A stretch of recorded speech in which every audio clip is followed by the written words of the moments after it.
انسانیت کی سب سے بڑی ٹریجڈی، سب سے بڑا خسارہ کیا ہے؟ ان الانسان لفی خسر، تمام انسان خسارے میں ہیں۔ اب ذرا اس آیت پر نگاہ ڈال کر دیکھتے ہیں انسان کا خسارہ کیا ہے۔ آپ سب لوگ اپنے احساسات کو حاضر رکھ کر انسانیت کا مشاہدہ کیجیے۔ کیسے کیسے دکھ، کتنی تکلیفیں، کتنی مشکلیں اور مشقت ہر انسان کا مقدر ہے۔ قرآن مجید کی سورہ بلد مکمل یہی سمجھا رہی ہے، خاص طور پر آیت نمبر 4، لقد خلقنا الانسان فی کبد، یقیناً ہم نے انسان کو بڑی مشقت میں پیدا کیا ہے۔ یہ مشقت انسان کا مقدر ہے۔ لوگ گھروں کو چھوڑ کر آئے ہوئے ہیں، کہاں کہاں سے انسان کمانے کے لیے جاتا ہے، کتنی پریشانیاں اٹھاتا ہے۔ ایک دھوکہ انسان کو اکثر ہوتا ہے کہ یہ محلوں میں رہنے والے، ان کو کوئی دقت یا کوئی مشقت یا کوئی تکلیف نہیں، حالانکہ حقیقت کچھ اور ہے۔ جو جتنا امیر ہے اس کی ہو سکتا ہے جسمانی محنت نہ ہو، لیکن دماغی کشمکش زیادہ ہوگی۔ نیند کی گولیوں کی ضرورت ان کو پڑتی ہے، بنا محنت کیے تھکان ان کو ہوتی ہے، جس کی یہ دوائیاں کھاتے پھرتے ہیں، بڑے بڑے ڈاکٹروں کو دکھاتے ہیں۔ نیند کی گولیوں کی ضرورت مزدور کو نہیں پڑے گی۔ وہ 8 گھنٹے کی محنت کے بعد ایسا سوتا ہے، صبح سے پہلے نہیں اٹھے گا۔ کو ذہنی سکون اطمینان حاصل نہیں ہوتا، تو کسی کی مشقت ذہنی ہوئی، کسی کی جسمانی۔ آپ نے کبھی مہاتما گوتم بدھ کے بارے میں پڑھا ہوگا تو آپ کو پتا ہوگا، لگ بھگ 30 سال کی عمر میں کپل وستو کا شہزادہ محل کو چھوڑ کر چلا گیا، جوان بیوی کو چھوڑ کر، سوتے ہوئے بچے کو چھوڑ کر چلا گیا۔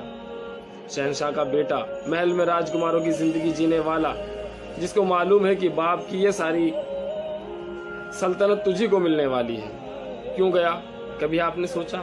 یہ سب شان و شوکت اور راجشاہی چھوڑنا کیا آسان ہے؟ کبھی بھی کسی کے لیے آسان نہیں ہوتا۔ اس نے انسانوں کے دکھوں تکلیفوں کا مشاہدہ کیا۔ اس نے دیکھا کوئی اندھا ہے، ٹھوکر کھا کر گر رہا ہے، اسی کے سامنے کسی کا بچہ مر گیا، ماں باپ کھڑے رو رہے ہیں، ان کی آنکھوں کے سامنے ان کے جگر کا ٹکڑا دم توڑ رہا ہے اور وہ کچھ نہیں کر سکتے۔ اس نے سوچا یہ صدمہ آخر کیوں ہے انسان کو، یہ دکھ اس کا مقدر کیوں ہے؟ ان تکلیفوں سے، ان پریشانیوں سے بچنے کا، ان سے نجات کا کوئی راستہ ہے بھی یا نہیں؟ اس دنیا میں انسانوں کی ایک بڑی تعداد بے تحاشا محنت کرتی ہے، جیسے لدو اونٹ یا بوجھ ڈھونے والے دوسرے جانوروں، یا کولو کا بیل بن کر زندگی گزارتے ہیں۔ جو 8 گھنٹے اینٹیں ڈھوتا ہے یا کھیتوں میں کام کرتا ہے، اس کی زندگی کا تصور کریں۔ آپ انسان ہیں یا حیوان، جانور بن گیا ہے،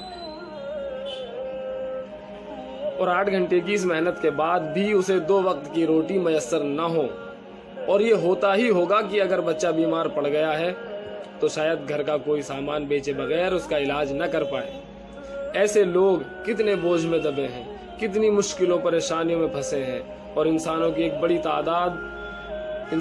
بڑی تعداد کی حالت یہی ہے۔ لیکن لدو اونٹ، کولو کے بیل کو یا کسی اور جانور کو مشقت تو اٹھانی پڑتی ہے۔ ان کے احساسات یہ نہیں ہے کہ ان کا کوئی بچہ بھی ہے جس کو بخار ہے یا کوئی اور تکلیف ہے، لیکن انسان کو بڑے دکھ دیکھنے پڑتے ہیں، ان کے بچوں اور اپنوں کو راتوں کی نیند حرام۔ اگر بچہ بیمار ہے، بخار سے تڑپ رہا ہے یا درد سے کرا رہا ہے، نہ تو ماں سو سکتی ہے اور نہ باپ۔ یہ تو ہوا لقد خلقنا الانسان فی کبد۔ جانوروں کا معاملہ ایک اور لحاظ سے آسان ہے، ان سے کوئی جوابداری نہیں ہے۔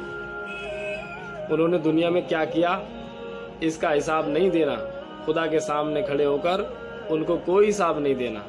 انسان کی ٹریجڈی یہ ہے، یا ایھا الانسان انک کادح الی ربک کدحا فملاقیہ۔ اے انسان، تیری ٹریجڈی یہ ہے، تیری تراسدی یہ ہے، تیرے لیے دکھ یہ ہے کہ تجھے صدموں پر صدمے سہ کے، مشقتوں پر مشقتیں برداشت کرنے کے بعد اس کے ساتھ ایک دن اپنے رب کے سامنے بھی کھڑا ہونا ہوگا، جواب دینے ہوں گے تمام کارناموں کے، کیا کیا، کیوں کیا، کیسے کیا۔ اس دن کی سختی، اس دن کے حساب سے، اس دن کے احساس سے جو اسلام کی مشہور ترین شخصیتیں ہیں، جن کا ذکر ہم آج بڑے فخر کے ساتھ کرتے ہیں، جو صحابہ میں سے ہیں، عظیم علماء کرام یا امت کے عظیم ترین اشخاص ہیں، ان کے حال کیا تھے؟ حضرت ابوبکر صدیق رضی اللہ تعالیٰ عنہ جب ان کو یہ خیال آتا کہ مرنے کے بعد اللہ کو حساب دینا ہے تو فرماتے کاش میں درختوں پر چہچہاتی چڑیا ہوتا جس سے کوئی حساب کتاب نہیں ہوگا، کاش کہ میں گھاس کا تنکا ہوتا جو آج ہے کل ختم، اس سے کوئی پوچھ گچھ نہیں۔ حضرت عمر رضی اللہ تعالیٰ عنہ اپنے انتقال کے وقت سخت بے چین تھے۔ ان کے بیٹے عبداللہ ابن عمر رضی اللہ تعالیٰ عنہ نے ان کا سر اپنے زانوں میں یا یوں کہیں کہ اپنی گودی میں رکھ لیا تو یوں کہا کہ نیچے ڈال دو۔ ایک عجیب سی بے چینی۔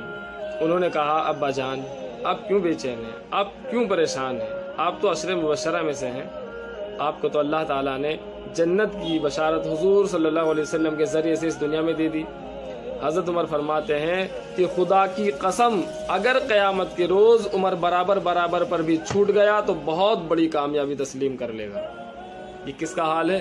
حضرت عمر کا، جن کے بارے میں کہا جاتا ہے کہ اگر اللہ کے آخری پیغمبر حضرت محمد مصطفیٰ صلی اللہ علیہ وسلم کے بعد اگر کوئی نبی ہو سکتا تھا یا نبی ہوتا تو وہ عمر، اس کی یہ حالت ہے۔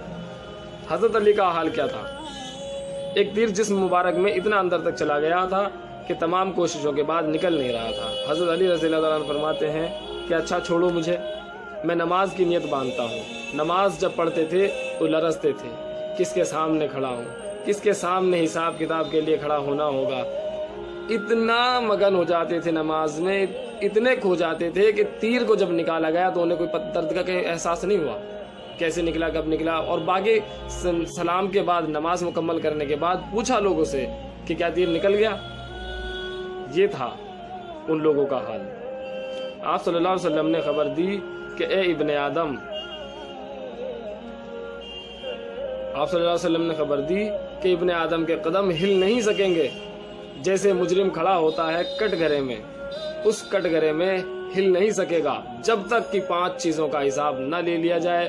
وہ 5 چیزیں کیا ہیں؟ کان کھول کر سنیے۔ ہم سب کو ان 5 سوالوں کا جواب دینا ہوگا۔ ہر آدمی اپنے دل، دماغ اور کان کو حاضر ناظر رکھ کر کے سنے۔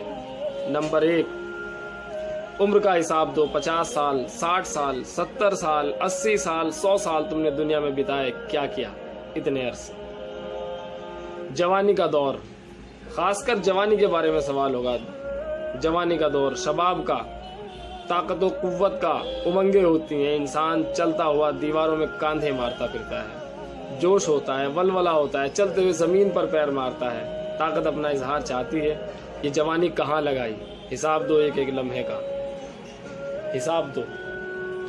نمبر 3، مال کا، مال کا حساب دو، ایک ایک پیسے کا، کہاں سے کمایا، حلال سے یا حرام سے، چوری تو نہیں کی، اپنی تجارت کو جھوٹ پر، دھوکے پر تو نہیں بڑھایا، مال کی ناپ تول میں کوئی کمی تو نہیں کی، کسی کی زمین جائیداد تو نہیں ہڑپی۔ کیا ذریعہ کمانے کا تھا؟ حرام تھا تو مارے گئے، حلال تھا تو اب چوتھا سوال، کہاں خرچ کیا؟ اگر کمائی حلال تھی تو سوال اس کا ہوگا کہ کہاں خرچ کیا، کمایا تو خرچ کہاں کیا، اور اگر وہ پہلے سے ہی حرام تھا تو بس مارے گئے۔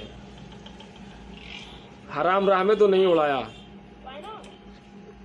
اپنے گلچھروں میں، موج مستی میں، گھومنے میں، عیاشیوں میں، اپنی طاقت کو دکھانے میں، لوگوں میں شہرت پانے میں یا رشوتوں میں تو خرچ نہیں کیا، یا پھر نیکیوں کے کام میں، ادائے حقوق میں، اللہ کے دین کے لیے ضرورت مندوں کی ضرورتیں پوری کرنے میں، غلاموں کو آزاد یا قرض داروں کے قرض ادا کرنے میں، زکوٰۃ پوری ادا کی یا نہیں، انسانیت کی بھلائی میں خرچ کیا یا نہیں۔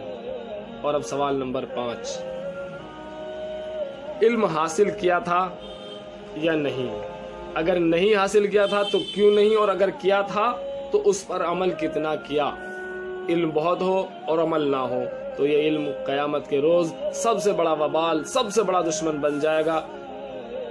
جہاں اس کو ہمارے لیے اللہ سے گزارش کرنی تھی، درخواست کرنی تھی، وہاں یہ ہمارے خلاف گواہی دے گا اور جہنم میں ڈالنے کی درخواست کرے گا۔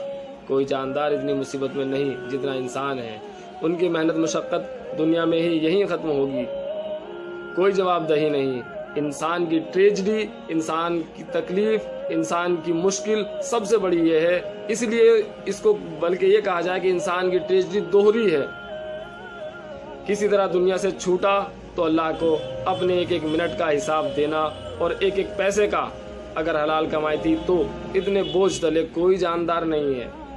مرزا غالب کا شعر ہے، اب تو گھبرا کے یہ کہتے ہیں کہ مر جائیں گے، مر کے بھی چین نہ پایا تو کدھر جائیں گے۔ موت سے پہلے ہر انسان کے پاس وقت ہے، محاسبہ کرے اپنی زندگی کا، کیسے اور کن کا۔ حی علی الفلاح